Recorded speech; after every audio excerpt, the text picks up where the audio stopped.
Tonebenders, a sound designers podcast. Here are your hosts, Timothy and René. Hey everybody, welcome to Tonebenders. My name is Tim Muirhead and I will be your host today. And as usual, my co-host is René Coronado. How you doing, René? Hey Tim, how are you? I am very good. Sitting in the booth with me, I have a bunch of different people, and I'm going to introduce them right now. These guys all worked on a film called Dreaming of a Jewish Christmas that will be playing all around the world this holiday season. It's going to be playing in Japan, in the UK, in the United States, in Canada, and I'm sure various other places. So you're going to want to find a way to watch this film after we talk about it. We'll be playing clips as we go. But first up, we have Richard Spence-Thomas, who is the re-recording engineer on the project. He owns Spence-Thomas Audio Post, a studio that's been in business for over 40 years and started by his father, Patrick. He's literally been loading reels onto dubbers since he was a child and quite literally grew up in audio post-production. Richard has won awards for mixing animated series in documentaries and reality shows. Thanks for sitting in with us today, Richard. Hello, Tim. How you doing? Aaron Davis is a music director, composer for film. He is a live performer and responsible for over 100 film scores, and he was the music director on Dreaming of a Jewish Christmas. Hey there, Tim. Gary Vaughan is a location recordist, sound editor, and whatever else you need. His career goes back to cutting sound on the Dukes of Hazzard and has covered just about everything Audio Post has to offer. You have since. to back up and redo that because that I've been trying to get that credit off my IMDb page for 15 This is why I years. sent it to you ahead of time so you could. I did not work on the Dukes of Hazzard. I'm sorry. Okay. Gary Vaughan is a location recorder, sound editor, and whatever else you need. His career goes way back, and he, by his own description, some of the stuff he worked on hasn't sucked. That's how he described his career earlier today for me. And finally, we have Liam Romalis, a veteran producer in the world of performing arts and cultural productions. His work is aired on television screens, online, and at film festivals around the world. Welcome to the show, Liam. Thank you. And for the record, I am a Jew. You okay? That gets us. Shalom. So why don't we start today with going to the producer, Liam. Why don't you tell us how Dreaming of a Jewish Christmas came to be and kind of the basic plot of the film for people who haven't seen it? Sure. Dreaming of a Jewish Christmas is just your average Jewish Christmas musical documentary. It's a film that looks at the phenomenon that so many of the most famous Christmas songs were inexplicably written by Jewish composers, which seems inexplicable until you actually start to examine it, and then you realize it makes all the sense in the world. So that's what the film explores, and we do it in a variety of ways. We do it through documentary, through interviews with experts, and we also use narrative techniques. So we set part of the film in a Chinese restaurant where it's a magical Chinese restaurant that comes to life, and a lot of these great songs are performed throughout the film. Sleigh bells ring, are you listening? In the lane, snow is glistening, a beautiful sight. And the film's been really well received, so congratulations on that. Thank you. And why don't we start from a sound perspective, kind of the pre-production of the music for the film? So do you want to kind of tell us how the music plays a role in the film? Well, the setting of the Chinese restaurant was one of the early conceits. And that was really Jason Charters. And when he was doing a bunch of research, we realized that Jason was one of your co-producer and my the writer. Co-producer and the writer, and ended up being the narrator as well. This relationship that Jews have to Chinese food on Christmas Eve and Christmas Day is a legendary relationship. So it was an early conceit, which I think determined a lot of the creative decisions from that point on. And Aaron, who is a music director? We all got together. That is Liam, Jason Charters, and Larry Weinstein, the director, and me, and sort of brainstormed about different singers, different songs that might be appropriate. Of course, the rights had to be ascertained to know that we were working on them for sure, but it all had to take place in this Chinese restaurant in 1967. So it's partly a period piece, but it's also a magical situation. So there was a lot of creative license for us to really blue sky and think of some cool things. And everybody has worked with a lot of different performers in the Toronto music scene. And so we just kind of imagined who would be good at singing what song.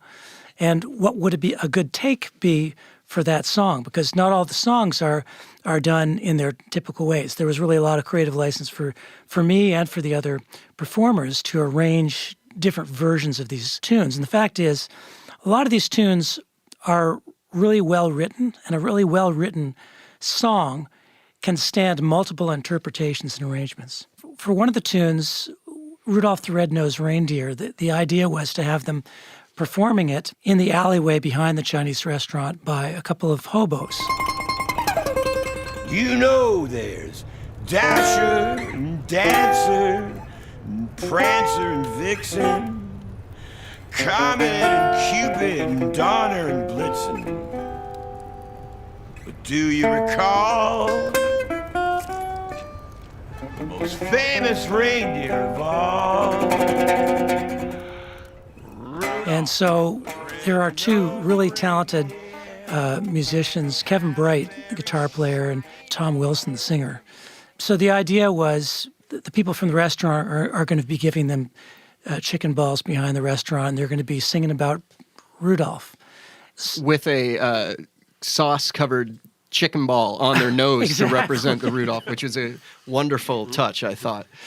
And then there's another one of the tunes involved Stephen Page of the Bare Naked Ladies singing Silver Bells.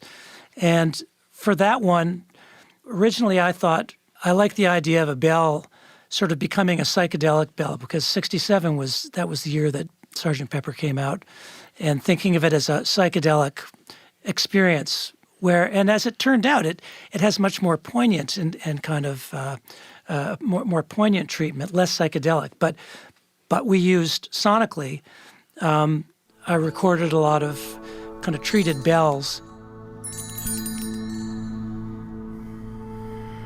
Silver bells,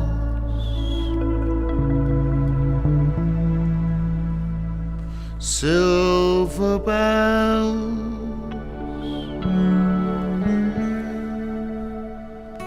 it's Christmas time.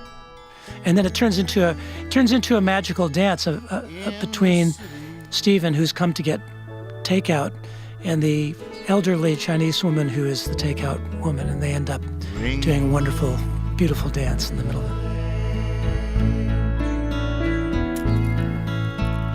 Hear them ring.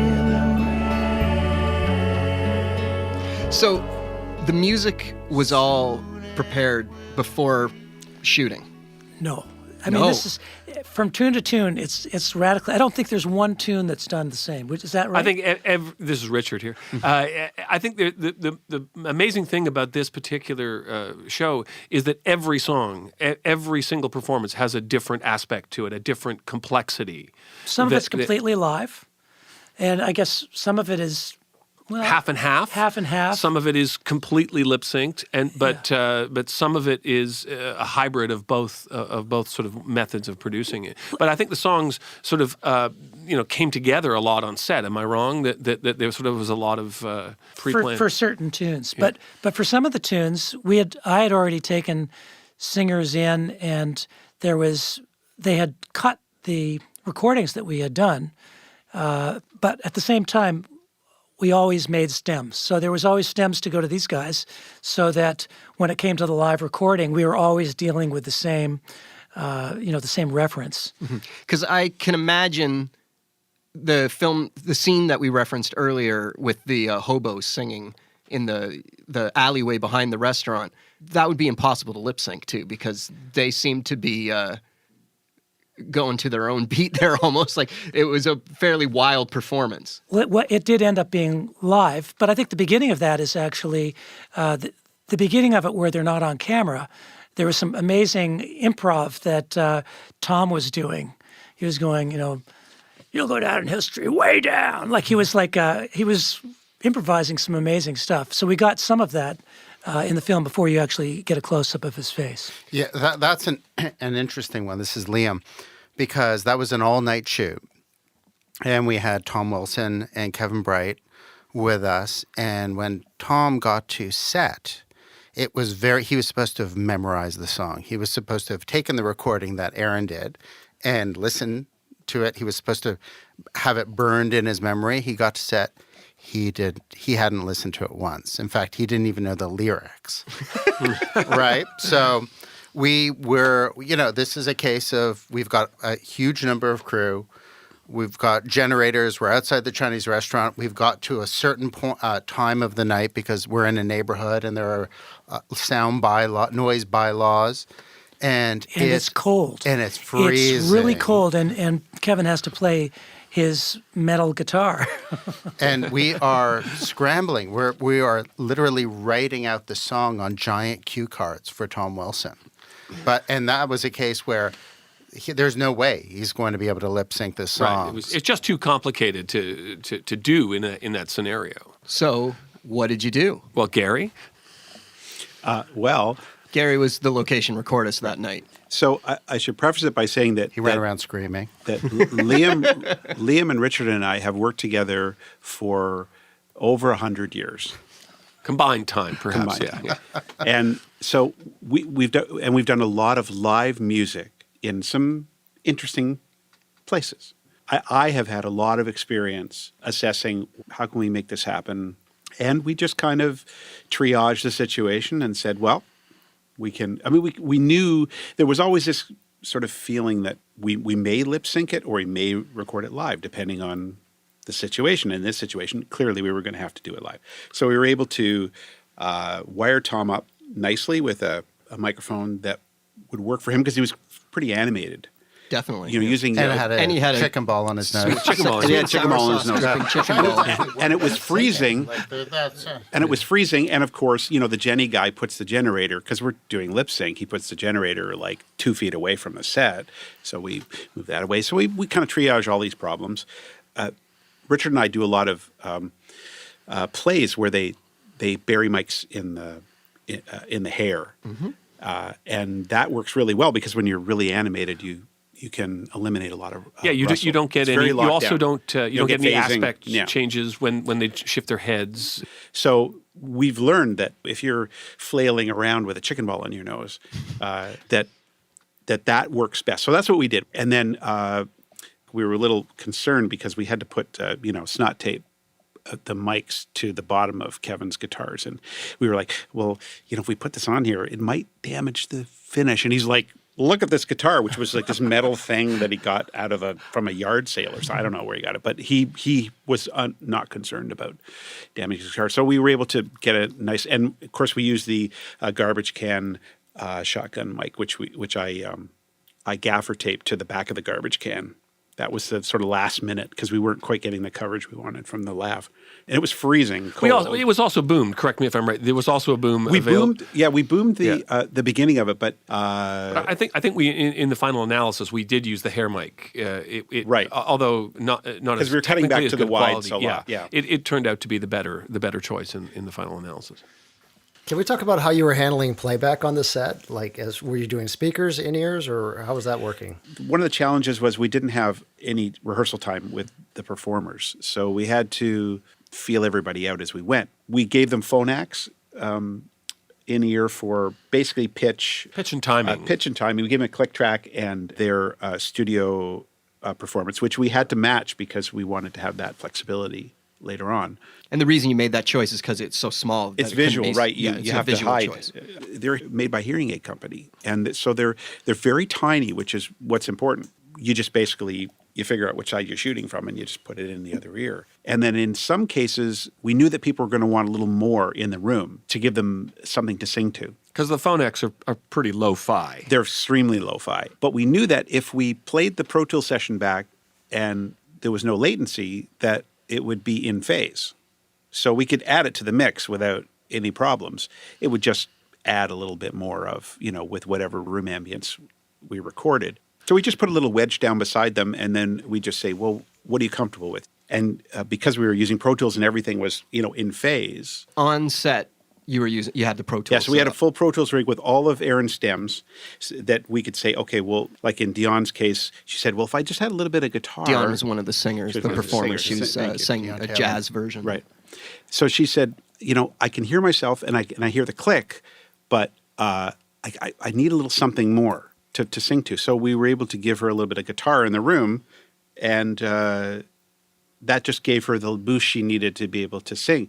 And of course, that bled into her mic. And we were able to get it very close because thankfully the DP and the producers, we've worked together a lot, and they knew that we needed a very tight shot to be able to get our mic in. And they were able to accommodate us with a really nice close-up. It was bleeding a little bit, but very, very little. And of course, now we have the tools are... Yeah, cleaning it up, with isotope or whatever. And I don't think we used it in the final analysis, but we certainly could have. Sure. I don't think that affected us at all playing it in the. And I think, but it did something critical, something else critical, and that is it's a scene where we have 50 other diners who are surrounding Dion Taylor. So because they were hearing the song, it's registering on their face. I'm not sure that was the intention, but that's what it did. Although it's been said many times, many ways, Merry Christmas, Merry Christmas, Merry Christmas to you.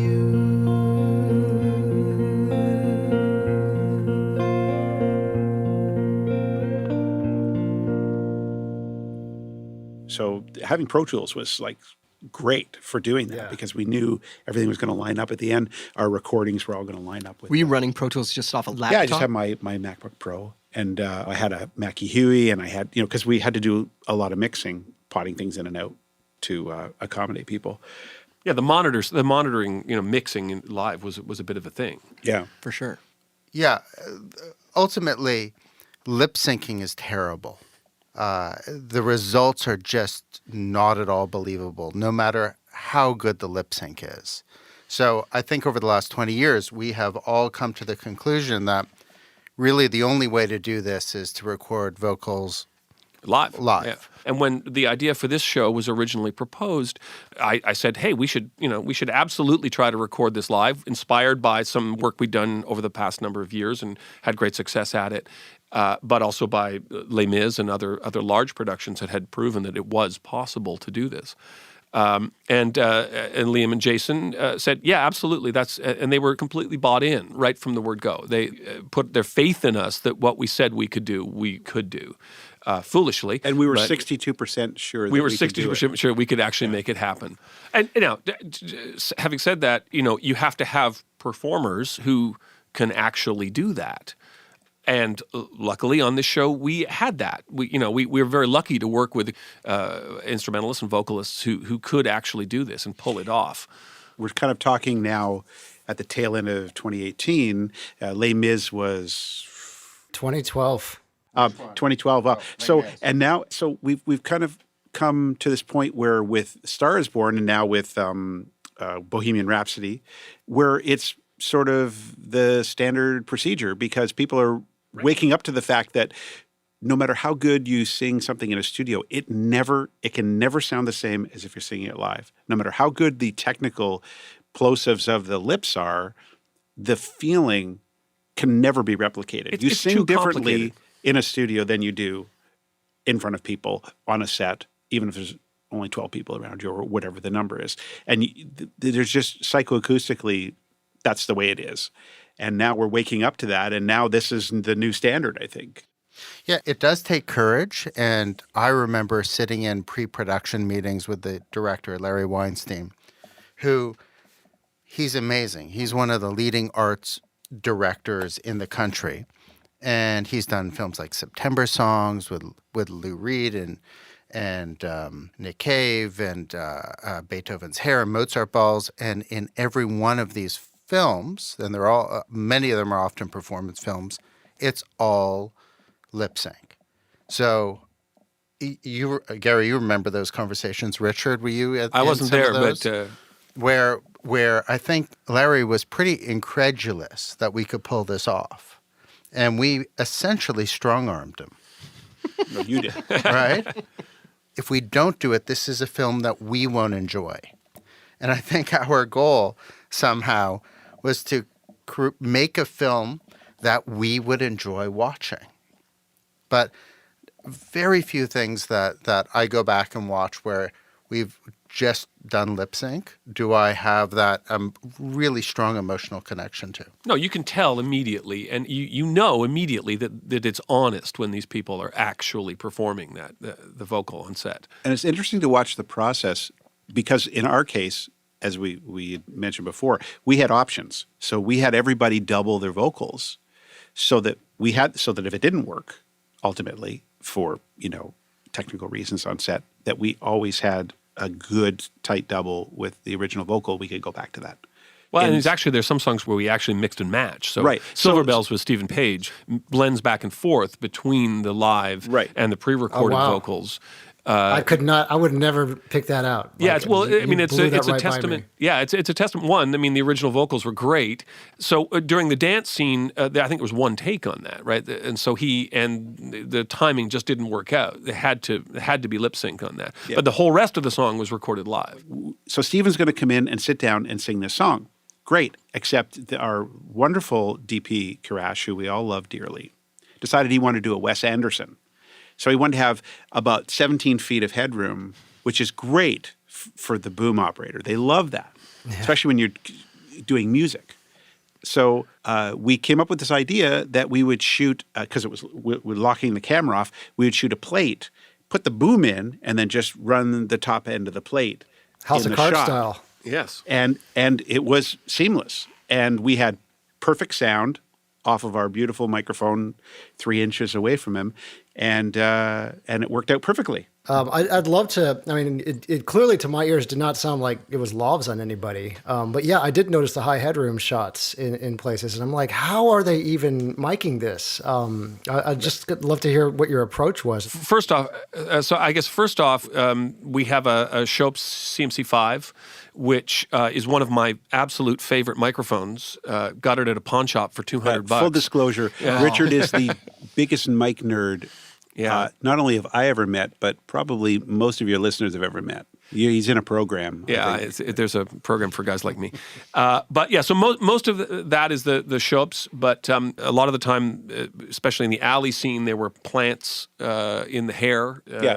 Everything else, the opening scene was lavs and a higher, I think we had the Sennheiser shotgun for that. And you had live instruments going the whole time as well. Well, at least in those spots, definitely in the alley. In two scenes, yes. Yeah. Yeah.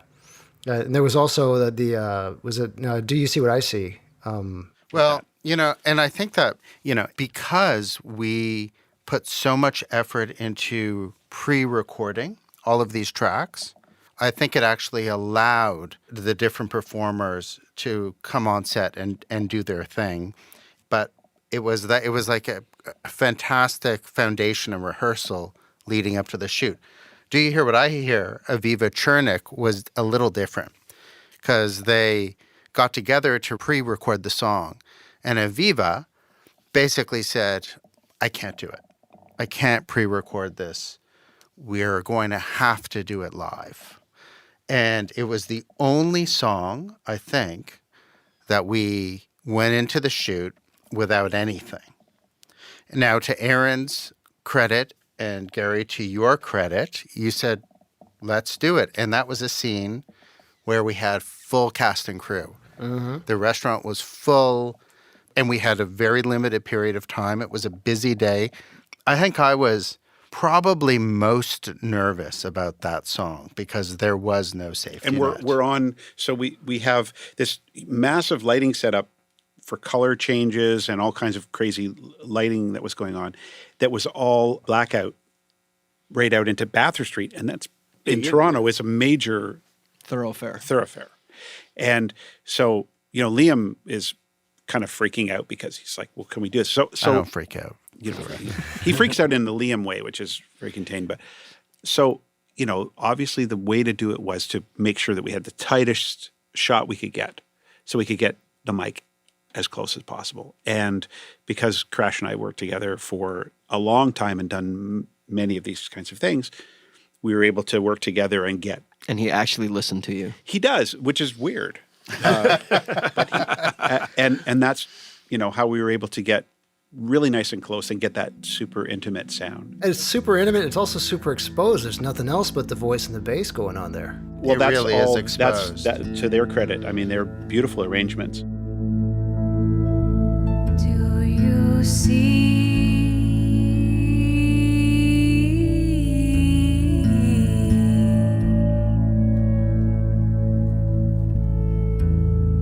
Say the night wind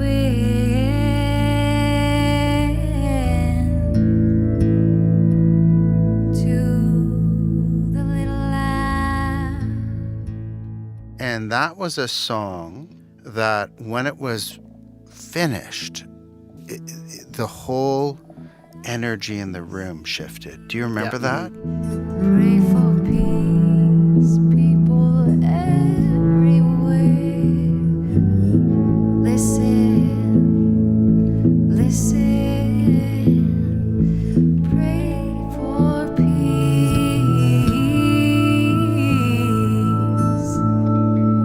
Listen. And Larry had the idea that he wanted everyone to play the water glasses at the end of the song. Yeah. Right?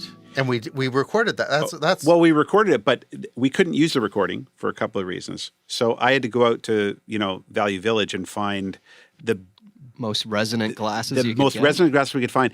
And then I discovered that, because the scene's quite long, it's a couple of minutes of doing this. It's about 6 minutes. I and think. there's many shots, so we had to have different pitches. And trying to maintain that, I can't even do it. Gary's making a circular motion with his When you finger. wet a glass, a good crystal glass, and you make that sound. It was so fun doing that, like doing all the Foley for, Holly Jolly, where we're, destroying lots of vegetables. This year.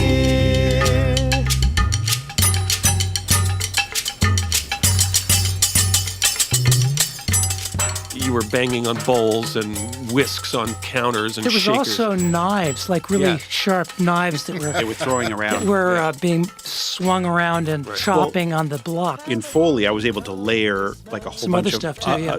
other stuff, and so that gave us lots of flexibility when we were mixing. One of the things that I think is really somewhat unique about our workflow is that Gary, was the location recordist and a big integral part of the pre-planning process, but also knowing that he was a crucial member of the post-production team. When we didn't get a sound on location, he knew right then and there that he was going to be the guy who was going to have to recreate it. So when we couldn't get the glasses on set for a number of reasons, it's like, okay, don't worry.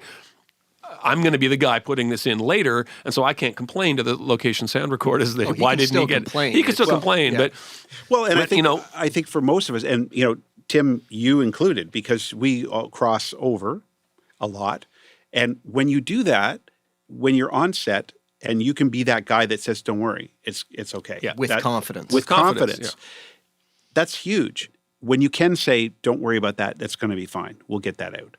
And This is, Liam, it's huge for the producers to know that it's a very organic, closed loop in a way, knowing that you guys are in at the earliest stages of the conversation, really almost from treatment stage through pre-production, on set. Richard came to set, and then seeing it finished, you did all of the post on it. I mean, it's such a luxury. yeah, I mean, there's a lot of advantages there. When we were in post production mixing the show, and I was able to walk over to the video post suite and say, hey, listen, let's just shift this shot by 3 frames later, and we're going to solve a huge audio issue. Because we're jumping time in a piece of music here or something along those lines.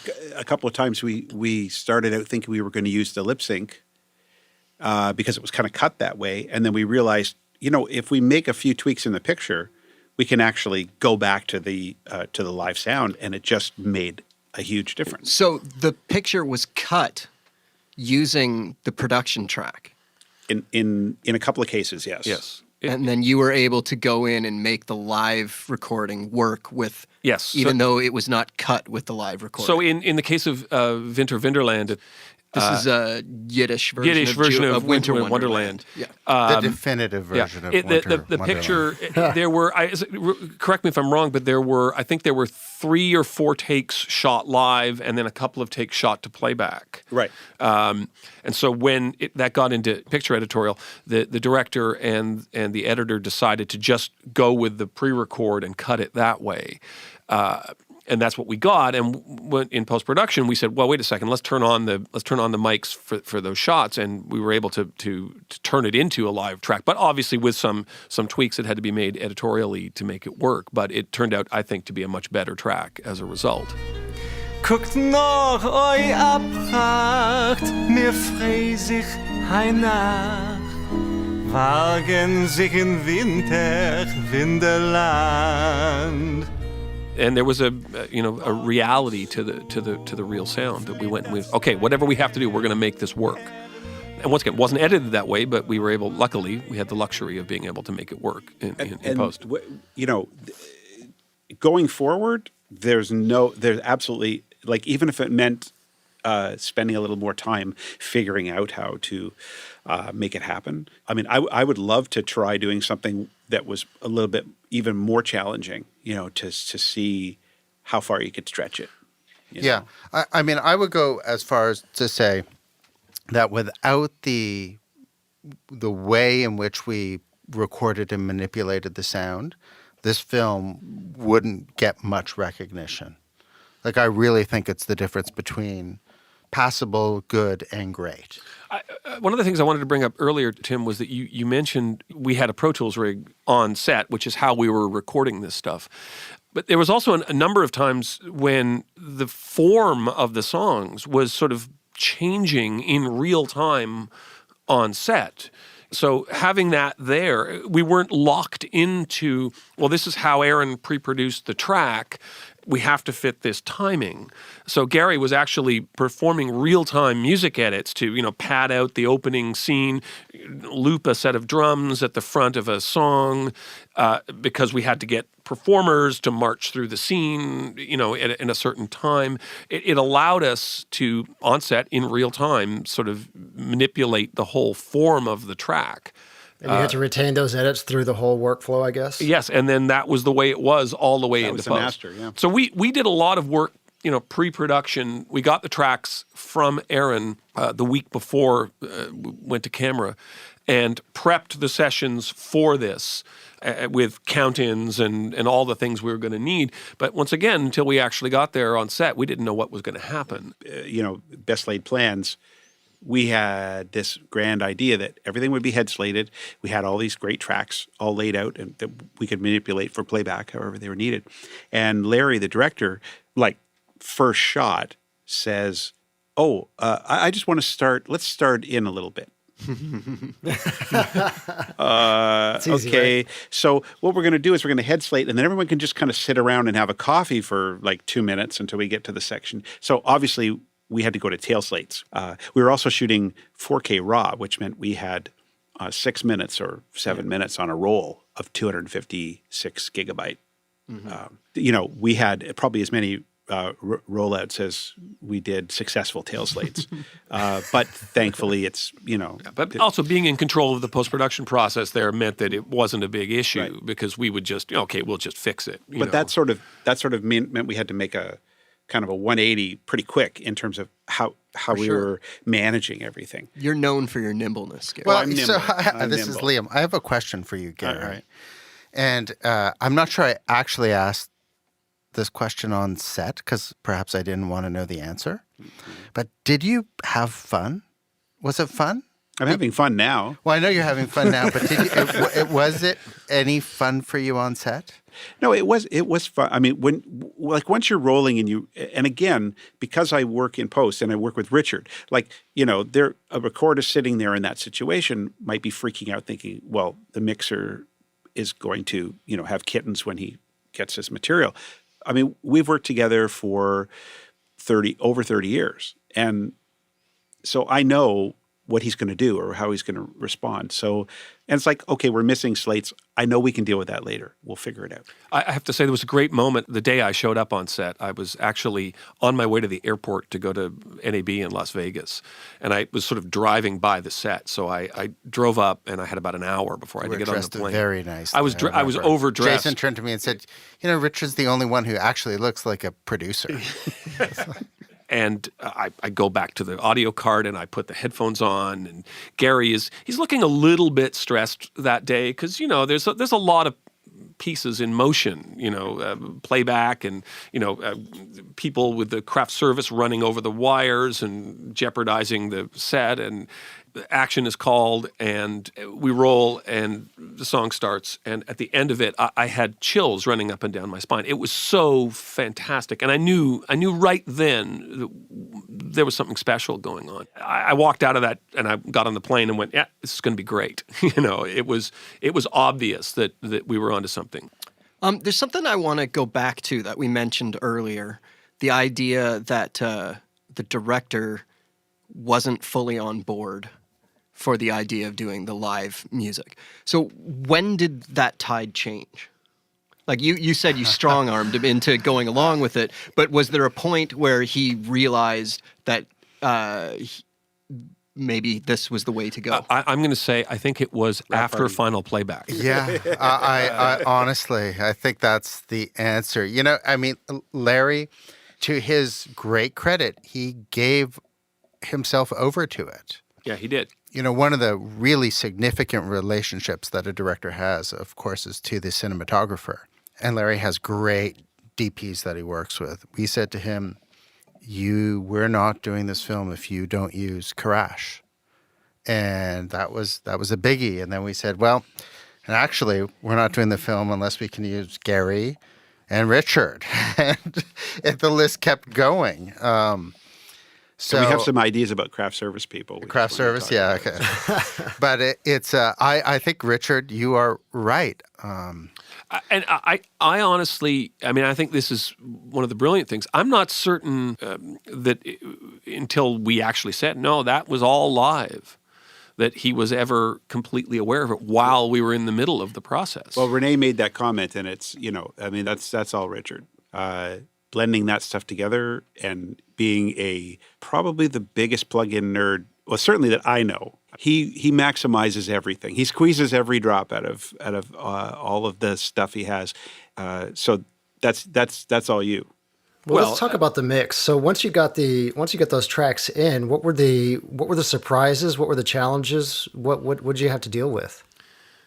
Well, luckily, I'd like to take all the credit, but I've often said the last thing I want to do is be fighting a mix. I want to sit down on that first day and get those chills up my spine just by listening to those raw tracks. And quite frankly, I don't want to do anything to it if I don't have to.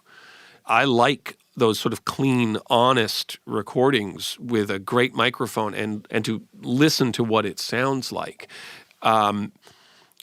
Blending between the studio and the live when we didn't have the live recordings, that was a bit of a challenge in a couple of spots. And then in the Holly Jolly song in the kitchen, add on to that, an entire layer of Foley that Gary did for the kitchen implements being used as percussion instruments. Actually, that was probably the biggest challenge, was taking that and then blending that with the pre-recorded percussion instruments to get it all to sound cohesive. But it all worked out really, really, really well. Standard declicking and dethumping and denoising that we're all used to. But apart from that, there wasn't. And we had, on some of the songs, these extraordinarily rich, layered tracks to work with. And so just sort of figuring out how many little sweeteners we wanted to put in, musical sweeteners. There's a saw blade in the Rudolph the Red-Nosed Reindeer scene. Yes. That, once again, was that element that I didn't think was necessary, and I actually had it excluded right till the final hour of the mix. That was Larry loves the saw, the wine glasses. And he just had us play it up at the last moment, and it lifted that scene right at the very end. And actually another good one was that during the wine glass scene Do you hear what I hear? Do you hear what I hear? There was a dissonant. One of the wine glasses Gary did was very dissonant, and I had mixed it out. I didn't think it worked, and then once again, Larry forced me to go back and listen again, and I put it in, and there it was. It just came alive again. It just sort of added that chaotic thing to that scene that wasn't previously there. Larry had some marvelous times actually working with him because he pushed me in directions that I wouldn't normally have gone. I've often said one of the problems that we have mixing shows is that we work until it doesn't suck anymore, right? And then we stop. It's like, oh, no, that sounds great. There's nothing wrong with it. And then we stop working. But maybe we shouldn't. Maybe we should explore more avenues. And Larry did exactly that with me. The lion dance was a big one, right? Because there were... Have a Holly Jolly Christmas starts out in the kitchen.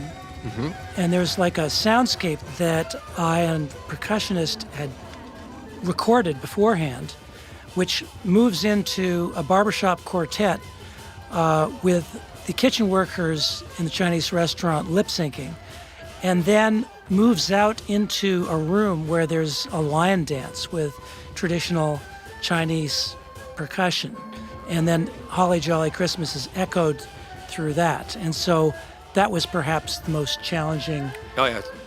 Gary did an amazing job recording it on the floor, but it's a very chaotic scene. There's a million elements and people clapping and yelling. Dragon. They're actually lions. I learned that. There's lions, okay. Yeah. And there's a special instrument that makes that roar sound that wasn't there on set, that was layered in. So out of the kitchen doors comes this multi-person Chinese dragon, which is actually a lion, and the people eating in the restaurant then become the audience for this performance. Right. So it continues. Yeah, so I mean we started and it was too clean. That scene. One of the things I begin to embrace about soundtracks is chaos. Is that layer that you can't get if you overplan things. Right on set, there was this real chaotic element to that. And it was a very chaotic scene. Stuff was happening all over the place.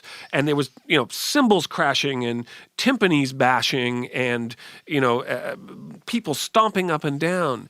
And I'm going to interject because, so you say planning. We had zero. It was basically like, well, this is what we're doing. And I had sort of envisioned that I would get a chance to plant mics all over because there were drummers and there was all kinds of, so I had this grand idea of making all these plants that would give us this fantastic. And it was like, okay, let's go. And okay, go. Camera's ready. And so it was basically two booms. We just maffered a shotgun to like the somewhere. I can't remember. You it was maffered it? Well, maffer clamp. Yeah, sorry. It just to a pipe or something. And then we just had a boom swinging wherever we could, and that was it. That was all we had. So that gave us, because it's very loud. It's massively loud. And so Richard got this great idea because we couldn't get the drums. There wasn't enough. too far away. And there was, because we were shooting multi-camera, we had no options. Nowhere to put wires, nowhere to put wireless. So Richard actually took the drum track, which was pretty strident, and extracted that and did a MIDI trigger and got some really cool sounding drums and layered that over top. And that just like gave us that bottom end, just thickness locked it all together. That mixed with that sort of very chaotic, very messy live recording in a lot of ways. Yeah. But it just came alive as a result. It added that element of closeness to what was an otherwise chaotic recording. And it was great. And in fact, without the live stuff, it just fell flat, right? It needed that chaos there. Luckily on this, we had a little extra time than we normally do on it's a 45-minute documentary, or various forms. But, normally we would have a slightly tighter timeline. We had, luckily on this, we managed to squeak out a few extra days. And that's huge. I think that made a lot of difference. It did. I think we had like 2 extra days on this that we normally wouldn't have had. Well, I think you're being somewhat generous. No. Because I think that at a certain point you just turn the meter off and you just kept going. Yeah, well, that happens when you're doing a show you like. I mean, we do a lot of different kinds of shows in a year, but when we do the music stuff, I have to say, that's when you really want to do more, because it's just when you're working with that when you're cooking with that kind of food, it's just amazing. And there's no rush like it for me anyway.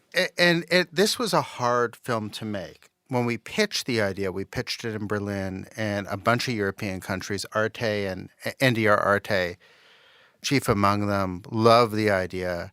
And we raised a bunch of money in Europe. And then it took us 2 years to get a Canadian broadcaster involved, 2 years to convince CBC to get on board.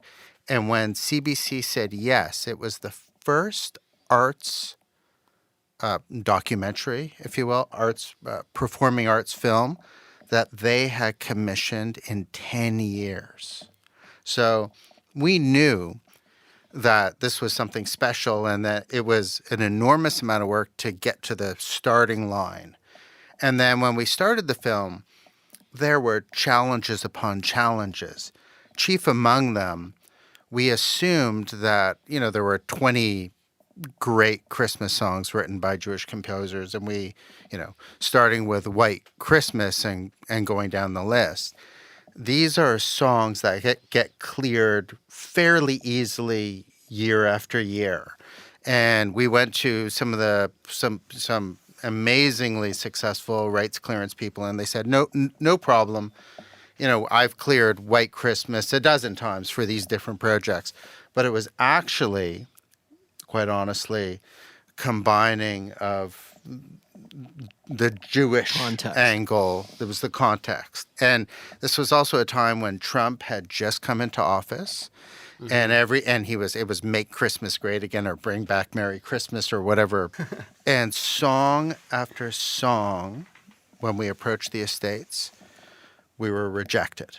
So we ended up with 6, thank God, 6 estates that had the courage to say, this film sounds interesting and we're not afraid of outing our Jewish composers. Apparently the Berlin estate didn't want people to know that Irving Berlin was a Jew, which, is already a pretty well-known fact.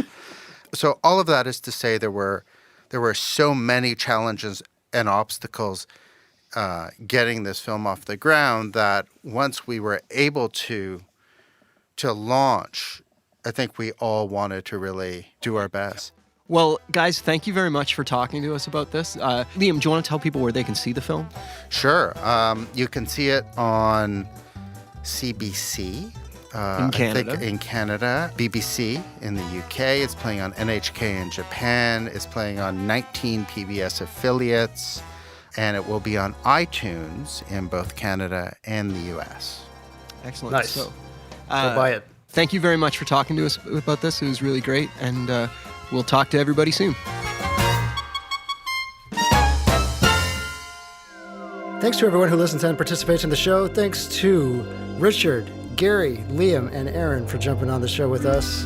Thanks to Stacey DuPas for letting us bend and twist her voice in our bumpers. You can follow the show at the Tonebenders and go to tonebenderspodcast.com to leave a comment. You can support the podcast by shopping at tonebenderspodcast.com/Amazon or tonebenderspodcast.com/BH. Thanks, everybody.